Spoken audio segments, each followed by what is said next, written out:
Now a certain man was ill, Lazarus of Bethany, the village of Mary and her sister Martha.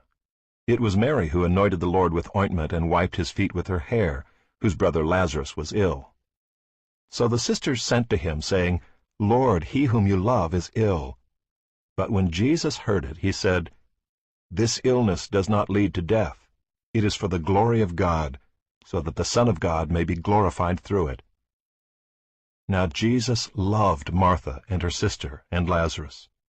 So when he heard that Lazarus was ill, he stayed 2 days longer in the place where he was. Then after this he said to the disciples, Let us go to Judea again.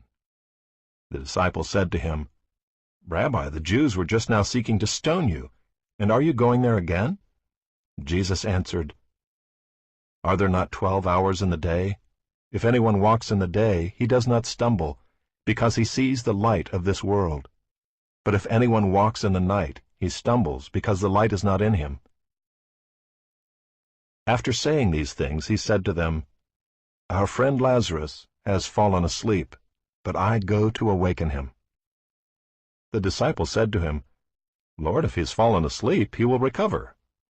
Now Jesus had spoken of his death, but they thought that he meant taking rest in sleep. Then Jesus told them plainly, Lazarus has died, and for your sake I am glad that I was not there, so that you may believe. But let us go to him. So Thomas, called the twin, said to his fellow disciples, Let us also go, that we may die with him. Now when Jesus came, he found that Lazarus had already been in the tomb 4 days. Bethany was near Jerusalem, about 2 miles off, and many of the Jews had come to Martha and Mary to console them concerning their brother. So when Martha heard that Jesus was coming, she went and met him, but Mary remained seated in the house. Martha said to Jesus, Lord, if you had been here, my brother would not have died. But even now I know that whatever you ask from God, God will give you. Jesus said to her, Your brother will rise again. Martha said to him, I know that he will rise again in the resurrection on the last day. Jesus said to her, I am the resurrection and the life. Whoever believes in me, though he die, yet shall he live. And everyone who lives and believes in me shall never die. Do you believe this? She said to him, Yes, Lord. I believe that you are the Christ, the Son of God, who is coming into the world. When she had said this, she went and called her sister Mary, saying in private, The teacher is here and is calling for you. And when she heard it, she rose quickly and went to him. Now Jesus had not yet come into the village, but was still in the place where Martha had met him. When the Jews who were with her in the house, consoling her, saw Mary rise quickly and go out, they followed her, supposing that she was going to the tomb to weep there. Now when Mary came to where Jesus was and saw him, she fell at his feet, saying to him, Lord, if you had been here, my brother would not have died. When Jesus saw her weeping, and the Jews who had come with her also weeping, he was deeply moved in his spirit and greatly troubled. And he said, Where have you laid him? They said to him, Lord, come and see. Jesus wept. So the Jews said, See how he loved him. But some of them said, Could not he who opened the eyes of the blind man also have kept this man from dying? Then Jesus, deeply moved again, came to the tomb. It was a cave, and a stone lay against it. Jesus said, Take away the stone. Martha, the sister of the dead man, said to him, Lord, by this time there will be an odor, for he has been dead 4 days. Jesus said to her, Did I not tell you that if you believed, you would see the glory of God? So they took away the stone, and Jesus lifted up his eyes and said, Father, I thank you that you have heard me. I knew that you always hear me, but I said this on account of the people standing around, that they may believe that you sent me. When he had said these things, he cried out with a loud voice, Lazarus, come out! The man who had died came out, his hands and feet bound with linen strips, and his face wrapped with a cloth. Jesus said to them, "Unbind him and let him go." Many of the Jews, therefore, who had come with Mary and had seen what he did, believed in him.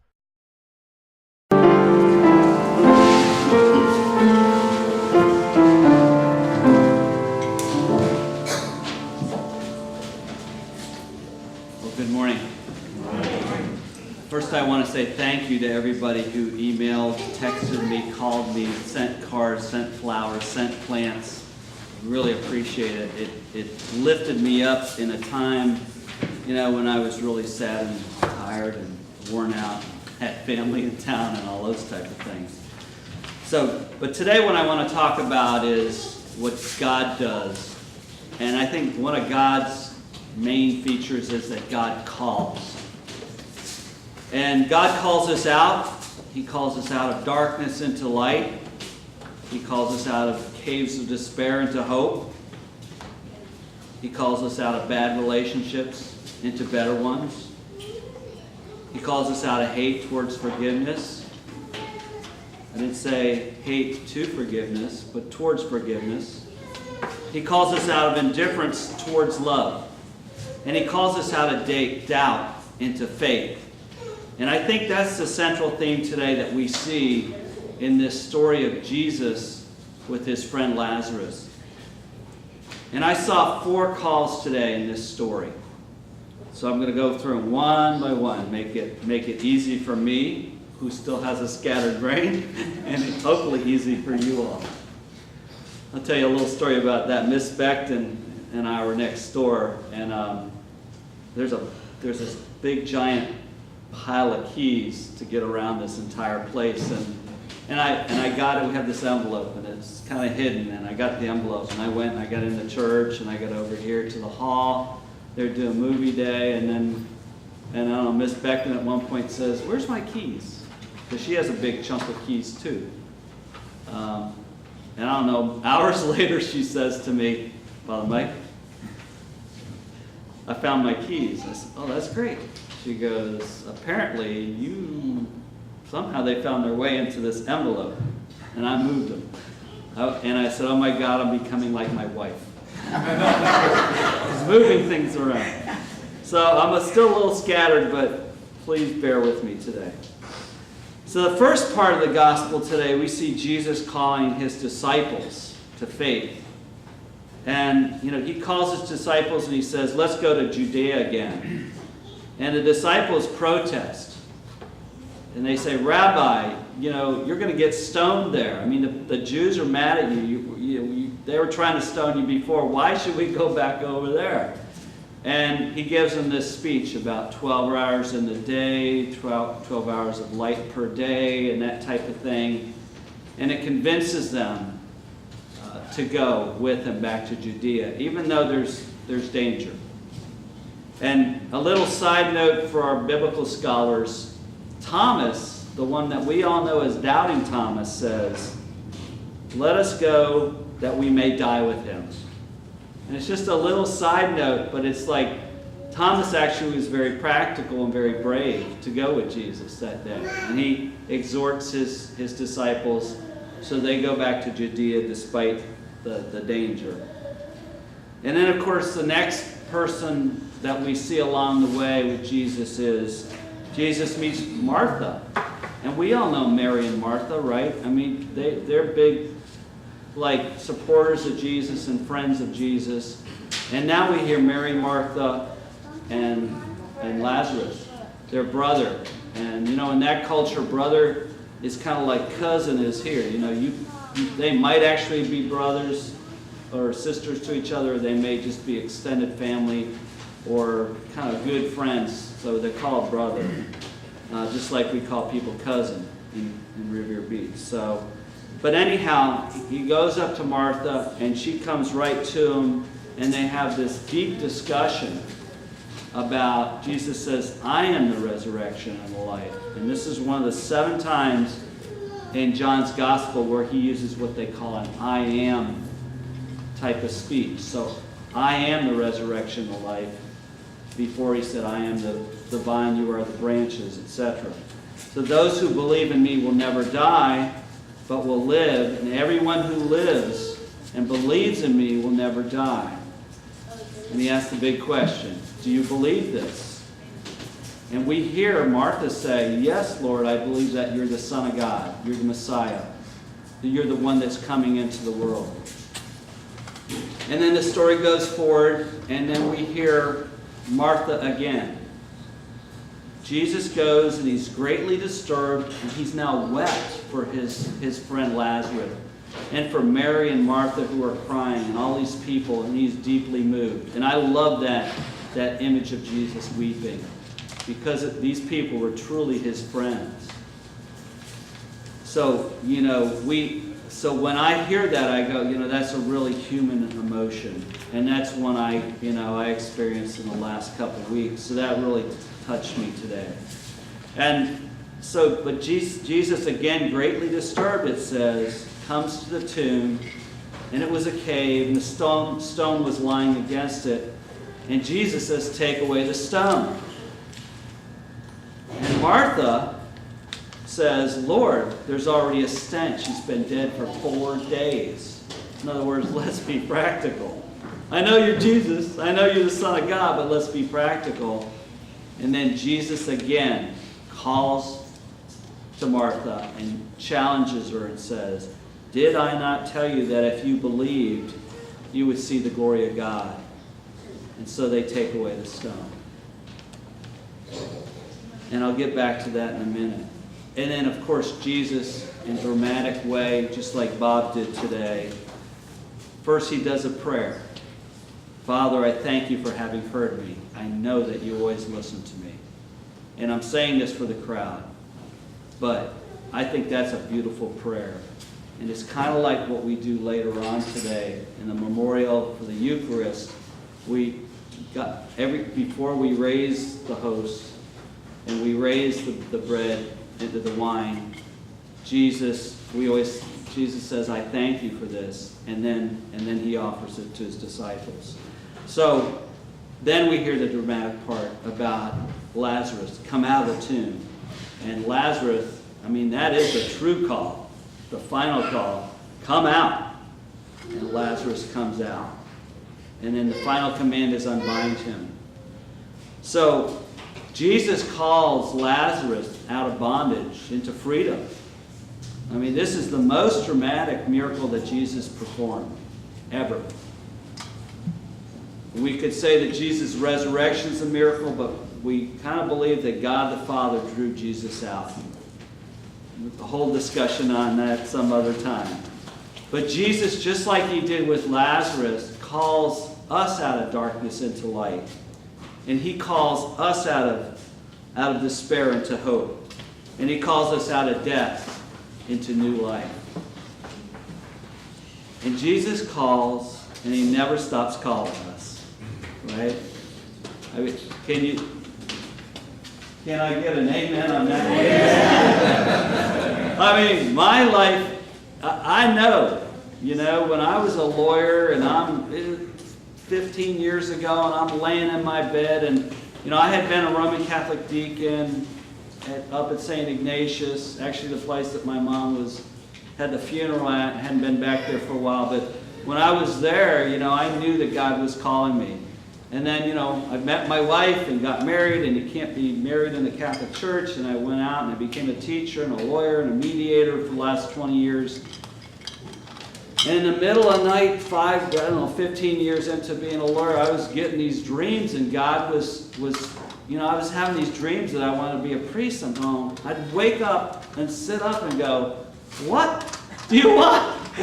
That's a great dream, but tomorrow I got to get up and do some depositions and go to a hearing, and I got things to do. What the hell's going on?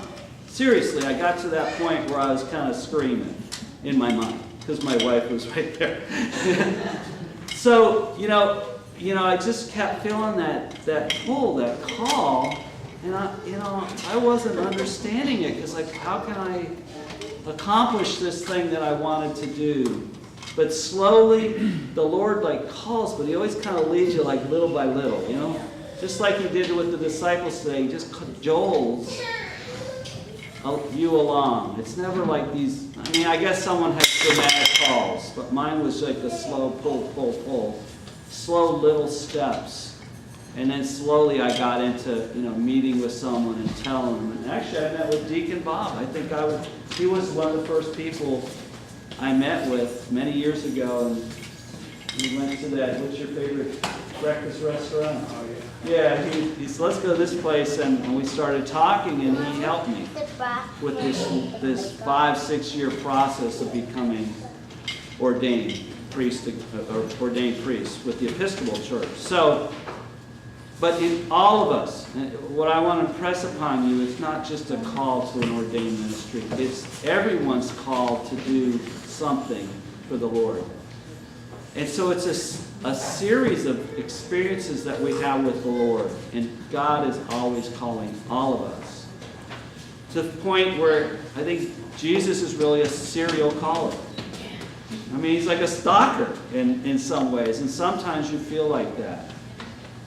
And if we accept that the one call, then you start walking with Jesus, right? Just like the disciples did today, like Mary and Martha.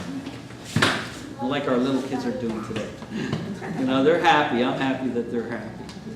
But if you reject God's call, it really doesn't matter because he's going to call again. Right? Thank you. And even in the rejection, God's call, he has you learn from that experience. Right? Because once you do kind of get in the flow of what God wants you to do, you look back and you go, man, I wasted a lot of time. Now I appreciate it. That rejection or that being away, now I appreciate being with them even more. So I think we're just like what Jesus called those disciples to Judea, to face the Jews. I mean, he calls us the same way to face our problems, to talk to people, to get some help and tackle our problems along the way. And just like when Jesus called Martha to that deeper faith, when he said, I am the resurrection, he didn't say, I was the resurrection. He didn't say, I will be the resurrection after I died. He's saying, I am the resurrection. Do you believe it? And that's the big question that kind of hit me this past week or so. Because when my mom died, I was stressed out. I was tired of, the whole thing, it was a sudden death and all the insanity of it. But I still, along the way, would have answered the question just like Martha did. I believe that you're the Son of God. I wasn't happy about my mom dying, obviously, and Martha's answer is a really good answer. Yes, Lord, I believe you're the Son of God. I think that's a good answer. That's an answer of faith. But that wasn't the answer to the question. And I'm looking at Miss Beckton because when she asks a question, you're eventually going to get around to answer her question. I mean, she will keep focused on that question, right? That's right. And that's how all good parents are, and how anybody that's, really needs your attention is, So the answer is, I am the resurrection. Do you believe it? The answer is yes. I believe in the resurrection.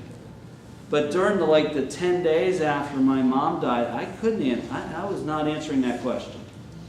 I was saying, yeah, I believe you. Just like Martha did, but I wasn't saying, yeah, I believe in resurrection.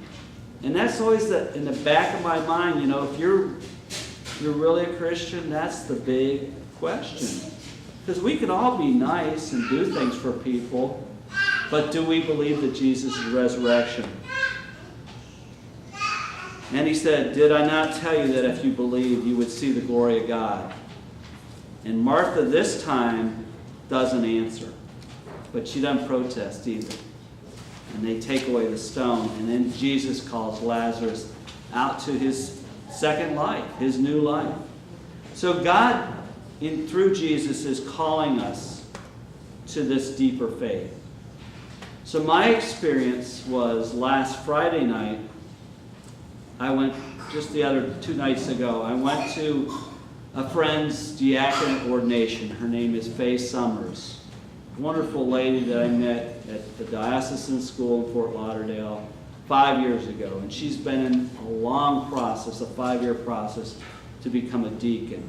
And she's also a teacher down at St. Andrews in Boca, and she's the chaplain for the chapel of St. Andrews in Boca that's right next to the school. And I told her, when you get ordained, I'm coming. I mean, I told her that 5 years ago, 4 years ago, 3, 2, 1. You know, and we've been waiting. A lot of people have been waiting for her to be ordained. And so when I showed up, she saw me. I kind of came in the back, and she saw me, and she came and gave me a big hug and said, "I'm sorry about your mom, and how you doing? And I can't believe you're here." And I said, "Yeah, but I told you I'm coming." So here I am. And during that service, or if you ever get a chance to go to an ordination service, it's long. Okay, I'll tell you right up front, it's long, but it's beautiful. And we sang a lot of really beautiful songs. And the one that really touched me was the one, "I am the bread of life." We all know that song, right? And one of the final verses is, "I am the resurrection, I am the life. He who believes in me, even if he die, he shall live forever. He shall live forever, ever." And while we were singing that, I had that tremendous feeling of relief. I mean, I literally felt like this weight just went off my shoulders. And I had that great faith, this sense of faith that my mom is alive. So after that experience, I can say to the big question of Jesus, yes, I believe in resurrection. It's taken me my whole life, and you know I'm 150 years old. Oh, God. You bet. Right? It's taken my whole life, and all those millions of experiences of being with Jesus, walking with Jesus, and not walking with Him. It took this death of my mom to believe that, and I truly believe it. And it's only because, I walk with God along the way, and sometimes I didn't walk with God along the way. But I can finally say, yes, Lord, I believe. So I'm finally answering the question. And now, I was sitting here writing this the other day, and I'm wondering, now what's God calling to me, next? What's next? And I want to impress upon you that God calls all of us. Right? Amen. Yes. Good. Amen. And I also wonder, what is God calling you to next? Amen. Amen. Amen.